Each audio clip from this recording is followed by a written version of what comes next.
নমস্কাৰ, আপোনালোকক আকৌ এবাৰ মোৰ চেনেললৈ স্বাগতম জনাইছোঁ। আজি আপোনালোকলৈ লৈ আহিছোঁ কেইটামান সূক্ষ্ম ব্যায়াম। সেই সূক্ষ্ম ব্যায়ামসমূহ কৰিলে আপোনালোকৰ দেহৰ ফ্লেক্সিবিলিটি বাঢ়ে। আপোনালোকে মেটখন পাৰি লওক, বহি সন্মুখৰ ফালে ভৰি দুখন মেলি দিয়ক। আঁঠু আৰু ভৰিৰ গুৰুহা সম্পূৰ্ণভাৱে মাটিত লাগি থাকিব। এতিয়া লাহে লাহে ভৰিৰ আঙুলিকেইটা এবাৰ ওপৰলৈ আনিব, এবাৰ তললৈ নিব চেষ্টা কৰিব। এনেকৈয়ে 10ৰ পৰা 20 বাৰ কৰিব। এনে কৰাৰ ফলত আপোনালোকৰ ভৰিৰ আঙুলিৰ জিনজিননি নাইকিয়া হ'ব। এতিয়া আহোঁ 2 নম্বৰটো সূক্ষ্ম ব্যায়ামলৈ। ঠিক একেই ধৰণে ভৰিৰ পতাকেইখন এবাৰ আগলৈ এবাৰ পাছলৈ আনিব। এনেকৈয়ে 10ৰ পৰা 20 বাৰ কৰিব। এনে কৰাৰ ফলত আপোনালোকৰ ভৰিৰ গুৰুহাৰ বিষ কমি যাব।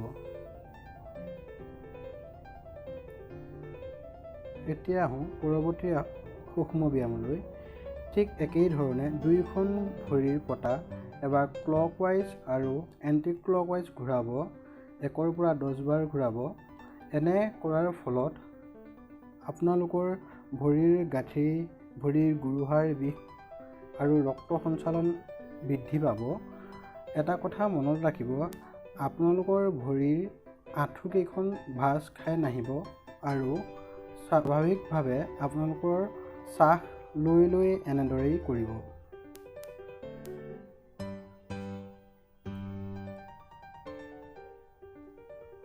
পৰৱৰ্তী পৰ্যায়ত আমি এখন এখন ভৰিৰ গাৰ ওচৰলৈ টানি আনিম। এনে কৰাৰ ফলত আপোনালোকৰ কঁকালৰ বিষ, আঁঠুৰ বিষ, ভৰি গুৰুহাৰ বিষ, ভৰিৰ পিতত খামুচ মাৰি ধৰা সেইসমূহ ৰোগ নাইকিয়া হ'ব। যাৰ ফলত আপোনালোকে বেছি দেৰিলৈকে খোজকাঢ়িব পাৰিব, থিয় হৈ থাকিব পাৰিব। কোনো ধৰণৰ আপোনালোকে অসুবিধাৰ সন্মুখীন নহয়। এই আসনটো 1ৰ পৰা 30 বাৰ ভিতৰত কৰিব লাগে। পৰৱৰ্তী আসন বেক চাইডে চাব লাগে। ইয়াৰ ফলত আপোনালোকৰ কঁকালৰ বিষসমূহ কমি যায় আৰু কঁকালৰ ভৰিৰ যিসমূহ বিষ থাকে, ধৰি লওক চাইটিকা প্ৰব্লেম, সেই প্ৰব্লেমসমূহ দূৰ হ'ব এই আসনৰ ফলতে।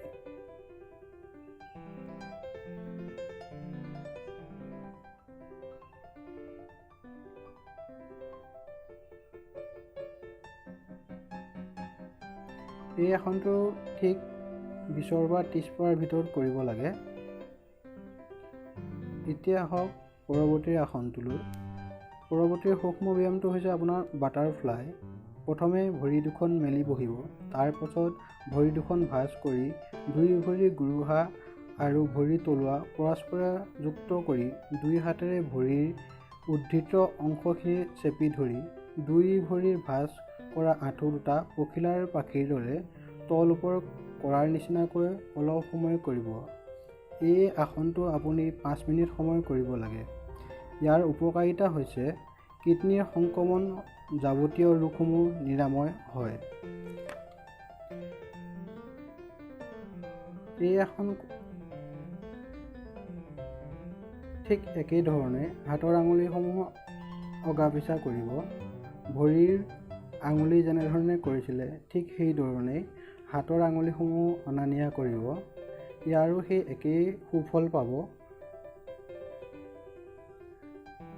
নেক্সট হাতৰ তলুৱাসমূহ আপ ডাউন। ভৰিৰ যেনেকৈ কৰিছিলে ঠিক তেনেকৈ হাত দুখনৰো কৰিব লাগিব।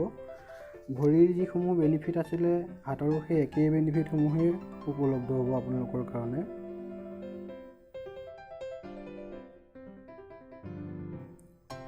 হাতৰ মুঠি ক্লকৱাইজ ঘূৰাব আৰু এণ্টিলক ঘূৰাব। যাৰ ফলত আপোনালোকৰ হাতৰ সৰুগাঁঠিৰ বিষ, হাতৰ আঙুলি সিৰামুৰিয়ে ধৰা নাৰ্ভৰ প্ৰব্লেম এইসমূহ দূৰ হ'ব। পৰৱৰ্তী হ'ল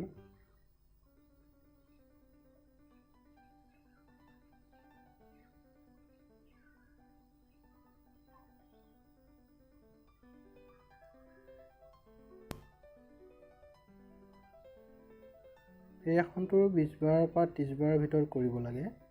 নেক্সট হাত দুখন এবাৰ ওচৰলৈ চপাই আনি বাউসীত লগাব লাগে। এই আসনটো আপুনি 20ৰ পৰা 30 বাৰৰ ভিতৰত কৰিব লাগে। ইয়াৰ ফলত আপোনালোকৰ হাতৰ বিষসমূহ নাইকিয়া হ'ব। যিকোনো আসন কৰিবলৈ আপোনালোকৰ বডিটো ফ্লেক্সিবল হ'ব।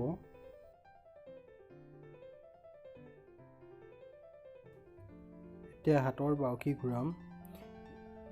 প্ৰথম অৱস্থাত 10ৰ পৰা 12 বাৰ ভিতৰত কৰিব লাগে। ইয়াৰ ফলত হাতৰ যোৰা আঙুলি শক্তিশালী হয়। যিসকলে অফিচত দীৰ্ঘ সময় ধৰি বহি কাম কৰে আৰু যিসকলে গাড়ী চলায় তেওঁলোকৰ বাবে এই ব্যায়াম নিয়মিত কৰা উচিত।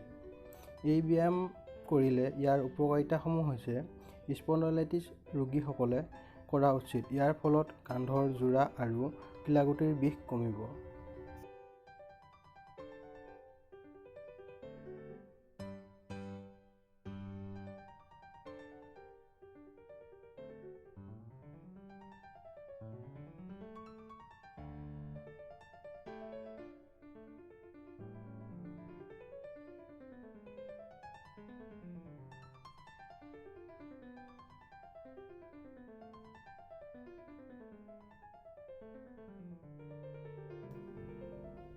আপোনালোকে যদি ভিডিঅ'সমূহ চাই ভাল পাইছে, আগলৈ যদি চাব বিচাৰে, মোৰ এই চেনেলটো ছাবস্ক্ৰাইব কৰিব, লগতে বেল আইকনটো প্ৰেছ কৰিব। ধন্যবাদ।